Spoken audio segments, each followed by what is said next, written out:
Première question, est-ce que vous vous sentez concerné par l'amitié franco-allemande, personnellement? Oui, bien sûr. C'est- C'est important, oui. En quel Bien. terme, enfin, de quel point de vue? Eh ben, c'est très important parce que l'union fait la force.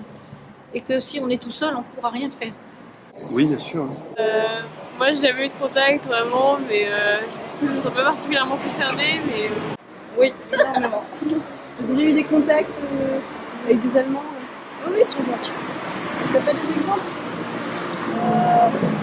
Ce à quoi ça me fait penser à Mitterrand et Kohl qui se tiennent la main, voilà.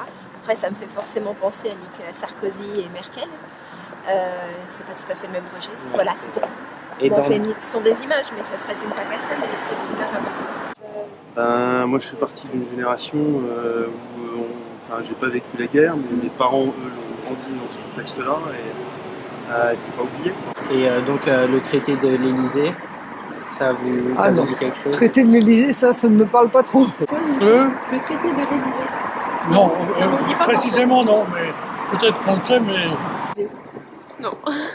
Moi, je fais de l'espagnol, pas de l'allemand.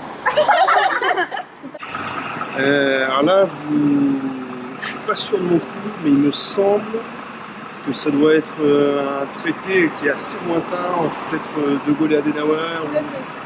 Oui. qui a lancé le renouveau de l'amitié franco-allemande après la guerre. Et sinon, qu'est-ce que tu sais sur le modèle énergétique allemand? Ils veulent pas le nucléaire, mais ils veulent bien l'acheter autre part. Après, je sais pas trop. Ils sont un peu à la traîne par rapport à nous. Hein. Ils sont à la traîne par rapport à nous. Non, On leur vend. ils ont choisi autre chose. Qu'est-ce qu'ils ont Mais choisi Ils ont choisi d'abandonner le nucléaire. Et bon, c'est leur façon d'agir. Bon. Ils sont, je crois, un peu pressés par les industriels. Et puis, ils ont des gens qui rêvent un peu. Bon, Peut-être qu'ils ont pas mal misé sur le nucléaire. Au contraire. Ah oui, parce qu'il y avait des Grünen. Mais pourtant, il me semblait que le nucléaire avait une grande part de... Non, alors là, vraiment, il y a des... C'est pas... Vous allez vraiment trouver, je sais pas, la candidate idéale. Beaucoup plus avancés que nous en termes écologiques. Mais une fois que j'ai dit ça, non, pas beaucoup plus que ça. Je sais qu'ils sont plus avancés, même s'ils ont encore du charbon, je crois. Oui. Donc, Mais ils ont plus de nucléaire. oui, voilà, ils ont plus de nucléaire, beaucoup plus d'éolien que nous. Ils ont commencé l'éolien bien avant que nous. Mais voilà, j'en sais pas beaucoup plus que ça. Oui. Est-ce que tu as entendu parler de la sortie nucléaire de l'Allemagne? Sur le point, je crois que c'était créé. C'était créé un truc nucléaire, mais je sais pas tout. Pourquoi moi je suis pas assez là? Lui, il fait de la main. Et est-ce que vous serez favorable, vous personnellement, à une sortie du nucléaire?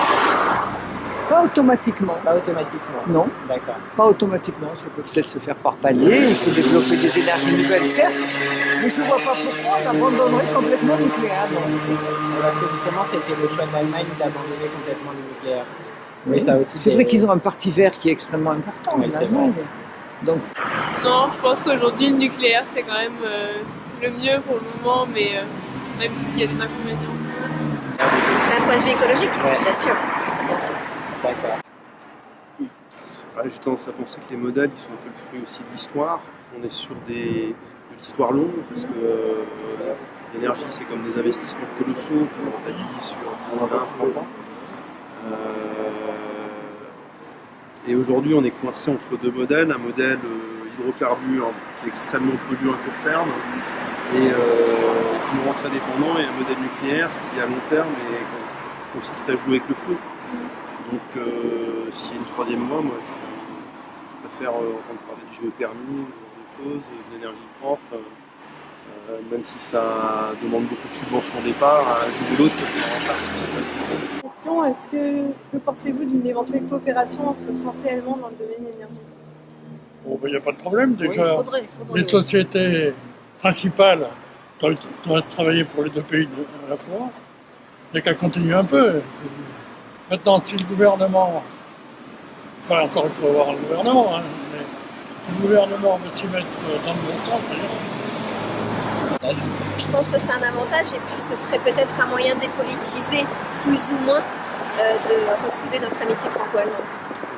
Pour Airbus ou pour d'autres domaines, si la France et l'Allemagne ne sont pas capables de se mettre d'accord sur des politiques énergétiques de ce type, c'est dommage.